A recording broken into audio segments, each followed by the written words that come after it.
Hola estimados, esperando que se encuentren bien. En esta hora vamos a seguir con nuestro estudio de Mateo de la Bienaventuranza, ¿ya? Y nos corresponde, digamos, seguir después del 12 el capítulo de la Bienaventuranza. Pero, atención, lo que vamos a hacer en esta oportunidad, vamos a ir detalladamente, lento a lento, estimados, ir estudiando, digamos, los pasajes, ¿ya? De estas bienaventuranzas, pero paso a paso. Vamos a ir deteniéndonos primero en los pobres en espíritu y a continuación vamos a ir desmenuzando cada pasaje y para ver realmente en profundidad, chicos, qué fue lo que realmente Jesús nos estaba enseñando con esta bienaventuranza. Entonces, para ello me gustaría volver a releer lo que vimos la semana pasada, el día sábado, no recuerdo muy bien cuándo fue que subí el video, ¿ya?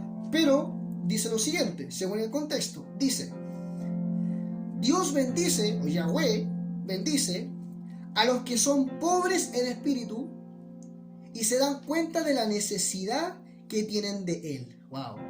En otra versión, se lo he dicho otra vez, se lo mencioné, en la versión israelita nazarena dice: bienaventurados aquellos que reconocen su creencia espiritual.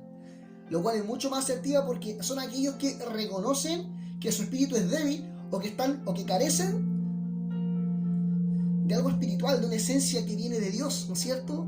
De la necesidad de Dios. Entonces, es maravilloso porque realmente vamos a entender el significado de qué significa ser pobres en espíritu. Primero que todo, para eso me gustaría ir a un contexto donde está en Oseas 4:6, que es un pasaje conocidísimo, estimados, y aparece en Oseas 4:6 diciendo lo siguiente: mi pueblo, hablando del pueblo de Israel, en este caso nosotros también, por supuesto, nos incluye, dice: mi pueblo está siendo destruido porque no me conoce. Así como ustedes sacerdotes se niegan a conocerme, yo me niego a reconocerlos como mis sacerdotes, ya que olvidaron la ley de su Dios y me olvidaré yo de bendecir a sus hijos. ¡Qué terrible! Acá Dios realmente revela o manifiesta de alguna forma su juicio en relación a lo que los sacerdotes estaban haciendo con el pueblo. Dijimos la semana pasada que los sacerdotes eran sacerdotes corruptos que se habían ido, digamos, por la parte judaica, habían introducido, enseñanzas de rudimientos humanos que no tenían ninguna relación con los 613 mandamientos originales, sino que agregaron 600 más, casi doble. O sea, realmente eran puras ordenanzas humanas que no tenían ninguna relación con Dios. Y muchas veces nosotros sucede eso como cristianos. Entonces, ¿qué es lo que sucede acá? Sucede que Dios, Yahweh, en este momento, en este caso, se enoja y lo reta y dice que mi pueblo está siendo destruido. No repréndense al pueblo, sino a los líderes del pueblo. Y le dice: por culpa de ustedes, el pueblo está siendo destruido porque a causa de ustedes de haberle enseñado la palabra, haberle enseñado la Torá, haberle enseñado realmente los mandamientos en Dios de Yahweh. ¿Qué sucede? Ustedes en cambio empezaron a enseñarle rudimientos que no tienen ninguna relación con la ley. Entonces, lamentablemente, en consecuencia, mi pueblo está siendo destruido, o sea, se está secando espiritualmente. ¿Por qué? Porque no conocen a Yahweh, no conocen a Dios. Por lo tanto, podemos decir que este pueblo era un pobre en espíritu, o también carecía, mejor dicho, carecía espiritualmente, tenía una carencia espiritual, tenía una necesidad espiritual, ¿no es cierto? Entonces, esa es la relación que existe en este pasaje. Ahora, ¿cómo se podría aplicar y por qué Jesús vino a hacer la labor de sacerdote como líder, como el rey de Israel posteriormente? Pero Jesús vino a ser líder de Israel. Y sucede, estimados míos, que en la Biblia, mejor dicho, en el Brit Hadashah, o sea, en el Nuevo Testamento, se ven reflejadas varias predicaciones que comenzaron con el Evangelio del Reino. Pero quiero más o menos contextualizarlo. Primero que todo, en el tiempo antiguo, sucedía que para postular para ser sacerdote, uno tenía que saberse, digamos, la Biblia de memoria, tenía que conocer absolutamente todo. Y entre ellos había un hombre que se llamaba Juan el Bautista, y este Juan el Bautista claramente vivió apartado de todo aquello que estaba siendo oprimido por parte de esta generación o de estas personas de Israel, de estos sacerdotes. Entonces, ¿qué sucede? Sucede, estimados míos, que estos sacerdotes estaban imponiendo desde ya en el templo leyes que no correspondían, pero Juan el Bautista, sin embargo, desde pequeño salió y fue enseñado por un grupo del desierto que eran rabinos y que nadie los conocía. Muchos pensaban que esta secta judía que fue enseñado a Juan el Bautista se conoce como los esenios. ¿Quiénes son los esenios? Los esenios son conocidos, ¿ya?, como una comunidad judía establecida por Dios en el siglo II a.C., tras la revelación, o mejor dicho, la imposición o el mando del Imperio Romano. Tenían que esconderse en cuevas para realmente predicar. Tenían que estar en otros lugares donde realmente, en esos lugares íntimos donde nadie los conocía, ahí predicaron y entendieron el mensaje, y realmente Dios se les reveló de una forma maravillosa. Tenían los verdaderos manuscritos, tenían realmente la verdadera Biblia, tenían realmente una relación con Dios, estaban apartados de todo, y su esencia era crecer en la santidad.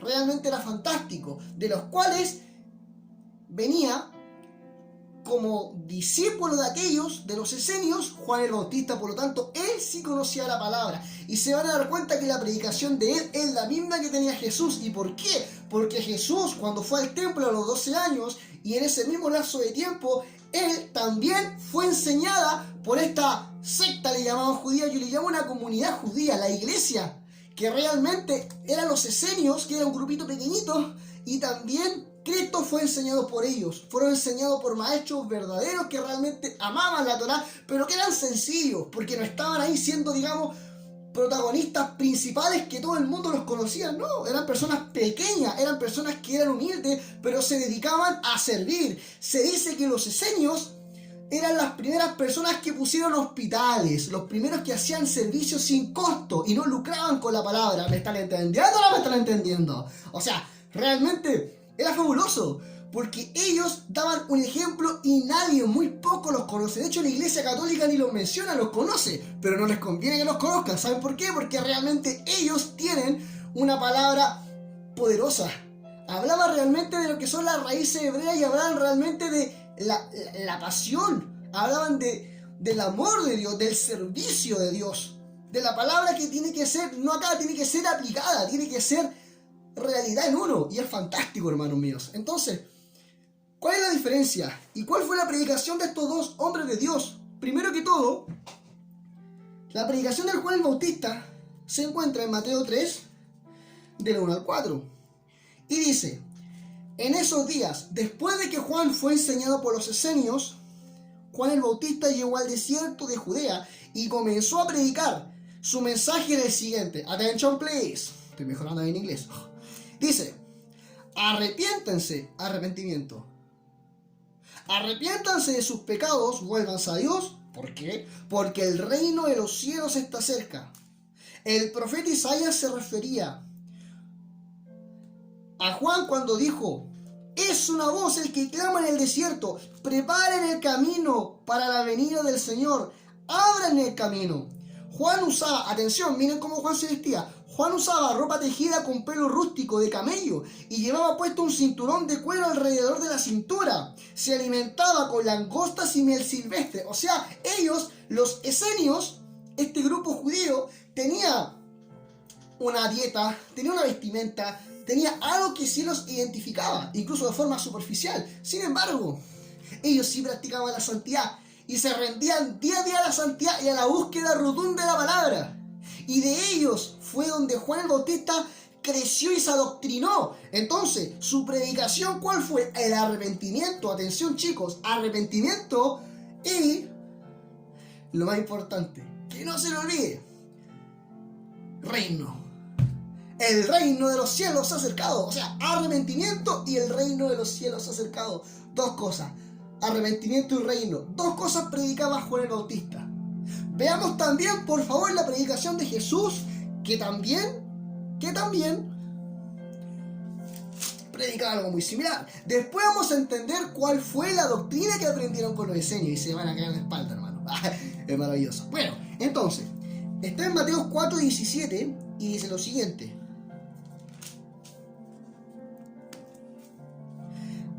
A partir de entonces, después de que Jesús había sido bautizado, después de la tentación en el desierto, se dice, a partir de entonces Jesús comenzó a predicar, arrepiéntanse de sus pecados, la misma predicación de Juan, pero no era de Juan, ya vamos a entender por qué, era de los esenios. Entonces, arrepiéntanse de sus pecados y vuélvanse a Dios. ¿Por qué? Porque el reino de los cielos se ha acercado, o está cerca. ¡Wow! Está predicando del reino, del arrepentimiento del reino.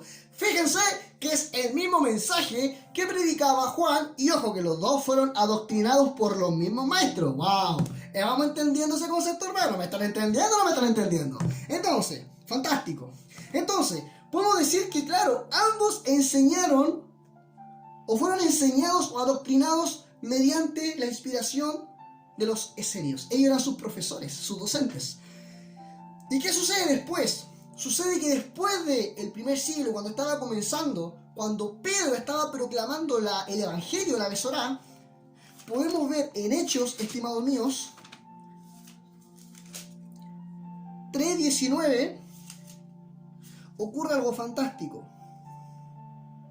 Wow.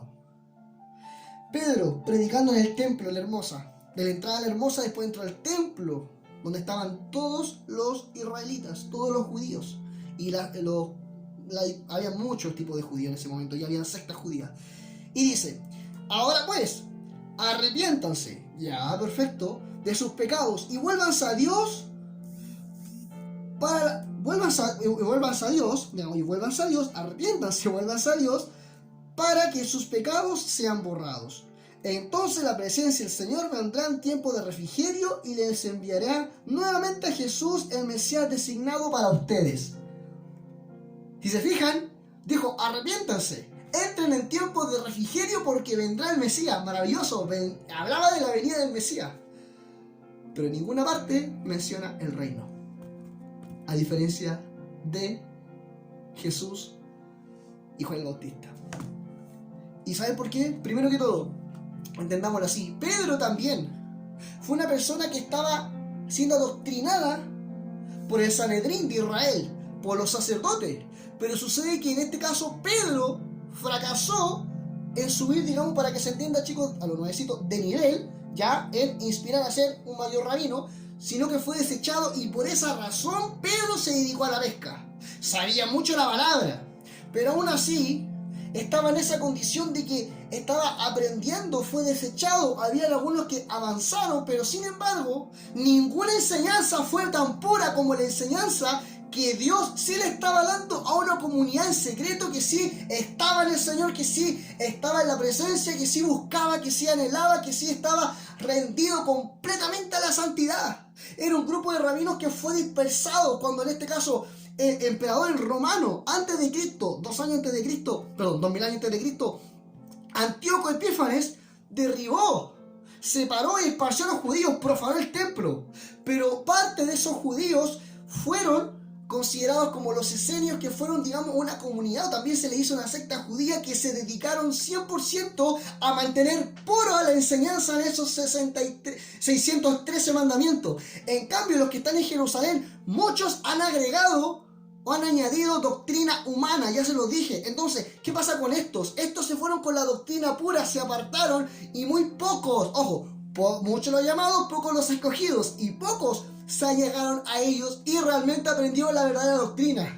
Pedro no la sabía que tenían que arrepentirse, eso era algo general. Y acá, en el mundo, muchos saben, hermanos míos, que se tienen que arrepentir, pero siempre falta que hablen del reino. Por ejemplo, la típica, chiquillo, yo la he escuchado muchas veces, buscar el reino de Dios, su justicia, y toda esta cosa será añadida. Pero dice, buscar primeramente el reino de Dios, pero y su justicia. O sea, dos cosas, está hablando del reino. Jesús siempre anunció el reino. También dijo Juan el Bautista que el reino se ha acercado. ¿Y por qué?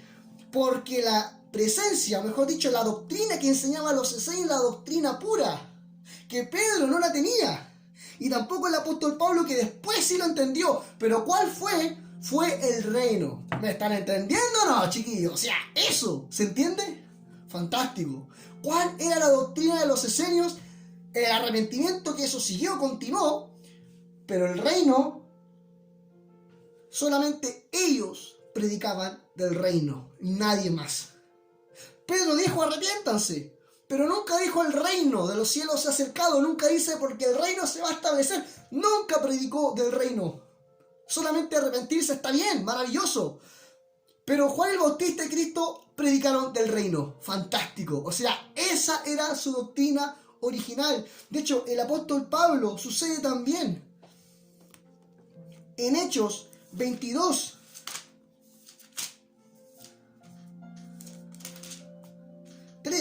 Entonces Pablo dijo: soy judío, nacido en Tarso, en la ciudad de Cilicia, y fui criado y educado en Jerusalén, bajo el maestro Gamaliel. Como estudiante de él, fui cuidadosamente entrenado en nuestras leyes, no la ley, leyes, o sea, incluso en leyes humanas, leyes que introducieron los judíos, y costumbres judías. Llegué a tener gran celo por la honra por honrar a Dios en todo lo que yo hacía. Entonces, claramente él, para que alguien fuese discípulo de Gamaliel, tenía que saberse la Tanaj, el Antiguo Testamento de memoria. Pero Pablo lo tenía acá. Más cuando Cristo se le reveló y le reveló el reino. Predicó y predicó como nunca. Cuando se le reveló el reino, Jesús le dijo, incluso es el reino. Le dijo, claro, arrepentíos. Él tenía clara esa doctrina. Pero cuando se le reveló Cristo, habló del reino. Y cuando se le reveló el reino, entonces predicó. Y realmente reconoció que Cristo era el Mesías. ¡Ah! ¿Me están entendiendo o no me están entendiendo? Es fantástico. Esa es la palabra, hermanos míos. O sea, es el reino de Dios. Y dice, bienaventurados los pobres en espíritu, porque ellos es el reino. O sea, que está diciendo acá que el reino es la esencia de la doctrina original, de aquello que no tiene que dejar de predicarse, no tiene que dejar de anunciarse. Volveremos, ¿no es cierto?, a la nueva Jerusalén, y dice la palabra en Apocalipsis que reinaremos con él. O sea, ¿es importante el reino? Claramente es importante, hermano. O sea, fantástico. Es maravilloso. Y ¿sabes qué? El apóstol Pablo entendió tanto el concepto del reino que tiene que ser enseñado desde el comienzo, desde el principio, desde pequeño. Tienes que estudiar y conocer realmente que la doctrina es arrepentimiento de pecado, convertidos a Cristo. Pero sí predicar el reino. Arrepentimiento muchas veces hoy en día puede semejarse a somos salvos. Pero ¿estamos en la comisión? No. ¿Por qué? Porque no tenemos la esencia del reino. ¡Wow! ¿Cuánto quieren revelación? Fantástico, chiquillos. Y por último, segundo de Timoteo 1 del 3. Sí, segundo de Timoteo 1 del 3 al 7. Dice el apóstol Pablo, esta es la última carta que el apóstol Pablo Shaul, el Shaliach, el apóstol, escribió. Y dice, Timoteo, doy gracias a Dios por ti, al mismo Dios que sirvo con la conciencia limpia, tal como lo hicieron los antepasados. Día y noche te recuerdo constantemente mis oraciones, y tengo mucho deseo de volver a verte, porque no me olvido de tus lágrimas cuando nos separamos. Él era como un padre.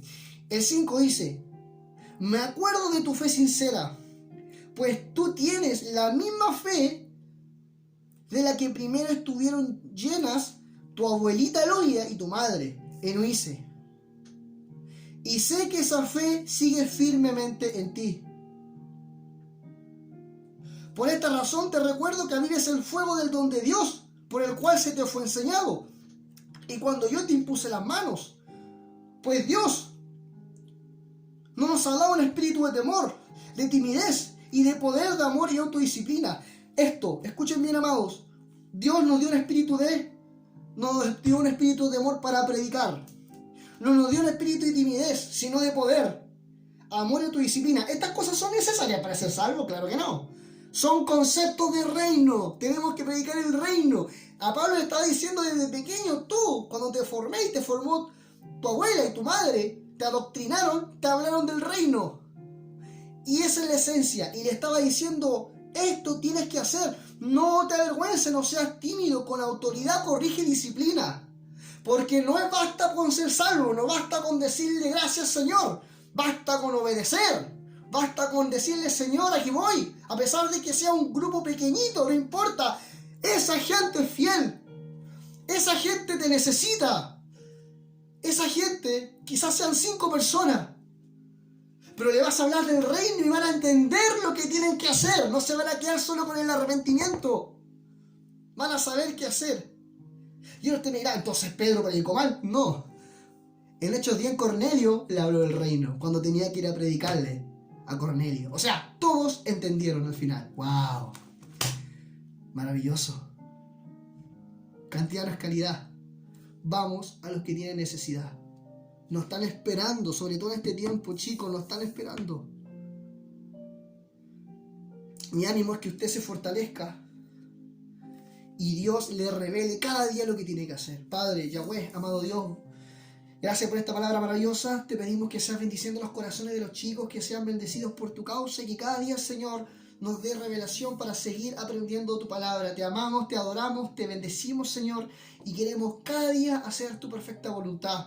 Bendice a aquellos que nos están viendo y que sea una bendición esta palabra para ellos, Señor, y que cada día te busquen y busquen tu reino, Señor. Primeramente el reino y tu justicia, Señor. Te adoramos, te amamos y te bendecimos. En el nombre de Jesús, amén. Chicos, Dios les bendiga y nos vemos en un nuevo video. Dios, Yahweh, te bendiga.